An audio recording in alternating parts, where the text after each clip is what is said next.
Joe Flacco's post-game remarks after the 34-10 loss to the Detroit Lions were equal parts defiant and measured. "I know what I signed up for. I signed up to compete for a job and lead this team to victories," he said, and then tried to pivot away from the noise. "Everyone is being evaluated in this league. That's no different for any position. It's disappointing. Other than that, not worried about all that stuff." Those words will buy Flacco a momentary reprieve in the court of public opinion, but they don't change the cold facts on the field.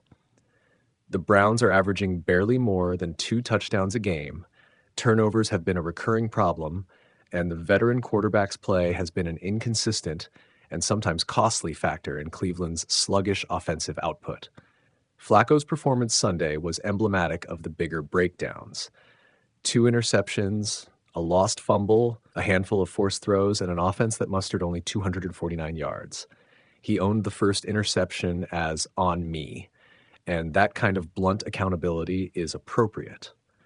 But accountability doesn't fix schematic issues, offensive line availability, or a lack of vertical juice in the passing game. Kevin Stefanski's response, that the team isn't focused on making a quarterback change and that the problem is never going to be about one person, is a pragmatic coach's line. It's true on paper. Offensive struggles are rarely the result of a single actor. But the quarterback is the fulcrum. When the team can't sustain drives, turn the ball over, or finish possessions, the quarterback's performance factors disproportionately into wins and losses. So, what's the Browns' realistic path forward? There are 3 operational choices, each with consequences. 1, stick with Flacco and fix the supporting cast now. This is the low-risk, conservative approach. Flacco is a veteran who can manage a game and, in theory, limit catastrophic mistakes if the coaches tailor the offense to his strengths.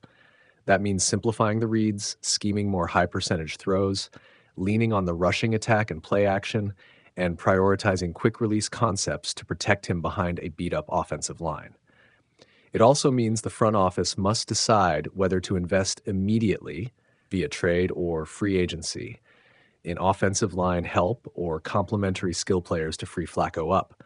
The benefit, Flacco gives the team a known presence while the rookies develop. The downside, if Flacco continues to struggle and the Browns bleed losses, they'll waste windowed roster value and possibly hurt the development timeline for Dillon Gabriel and Shedeur Sanders. 2, accelerate the rookie plan with Dillon Gabriel and keep Sanders in reserve. Gabriel's late-game appearance, a single incompletion in mop-up minutes, was a small symbolic step. For the coaching staff, it was an opportunity to see him in a live, albeit low-leverage situation.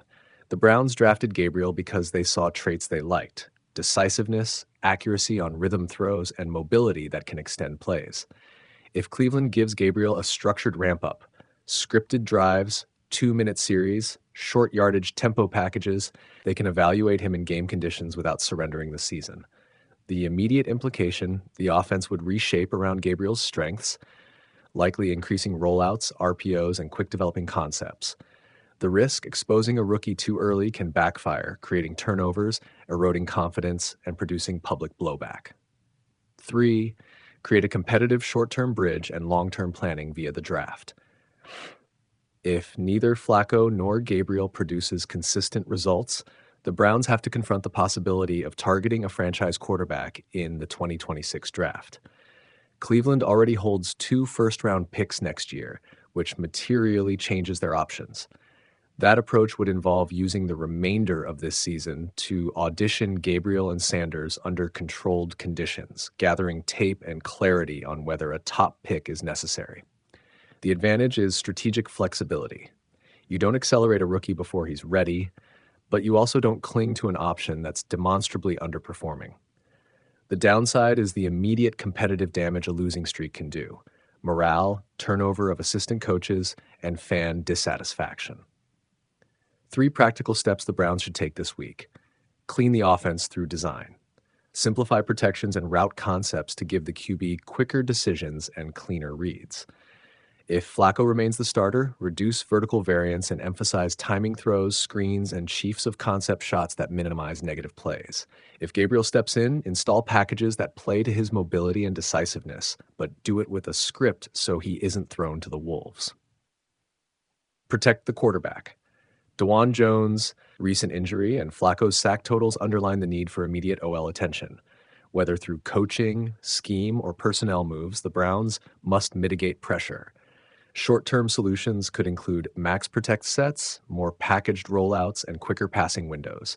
Longer term, the front office should evaluate available upgrades, knowing they have the draft capital to be aggressive in 2026. Stage meaningful, low-risk evaluations for the rookies. Give Gabriel designed opportunities in real game contexts, 2-minute drives, red zone mitts, and scripted third down moments. For Sanders, maintain developmental reps but avoid elevating him prematurely. His public confidence is a benefit, not a mandate. Tape, not hype, should drive any promotion. There's also a cultural, reputational layer to consider. Fans want to see movement and trajectory. The team's message matters too. If Stefanski and the front office keep saying we're not making it about one person while losing, perception will harden into impatience and pressure. Conversely, a clear, communicated plan that either stabilizes the veteran approach or transparently phases in a rookie will buy the organization credibility. Finally, the Browns must balance short-term competitiveness with long-term sustainability. They own valuable draft capital. That's a lever. If the coaching staff believes Gabriel can grow into a competent starter in 2026, there's an argument for measured patience. If not, being proactive, whether by trading for a veteran bridge or drafting a high-upside prospect next year, becomes not just prudent but necessary. Flacco's words show he's not shying away. Stefanski's posture indicates a desire to solve this collectively. But words won't change the scoreboard. The Browns need a coherent plan with timely execution and a willingness to let results, not rhetoric, dictate their next steps. For fans and evaluators alike, the clock is already ticking. Joe Flacco's status in Cleveland suddenly feels like it's hanging by a thread. After a rough 34-10 loss to the Detroit Lions, the veteran quarterback was pulled in the fourth quarter and replaced by rookie Dillon Gabriel. It wasn't a dramatic benching with a long audition for his understudy. Gabriel attempted one pass, but the move was still very telling. Flacco's day featured 2 interceptions and a late fumble. The offense managed just 249 total yards and sputtered most of the afternoon. For a 40-year-old starter whose job is to keep an offense steady, those turnovers were costly and conspicuous. Flacco answered questions after the game in a measured, old pro way. "You can't think about it when you're a player. I know what I signed up for," he told reporters. He acknowledged responsibility for at least one of the picks, a floated pass that was clearly on him, and emphasized he's focused on competing and leading the team to wins.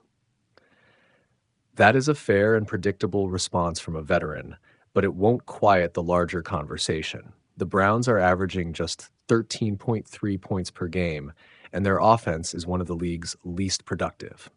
Head coach Kevin Stefanski pushed back against immediate quarterback drama, refusing to pin the team's struggles on one player.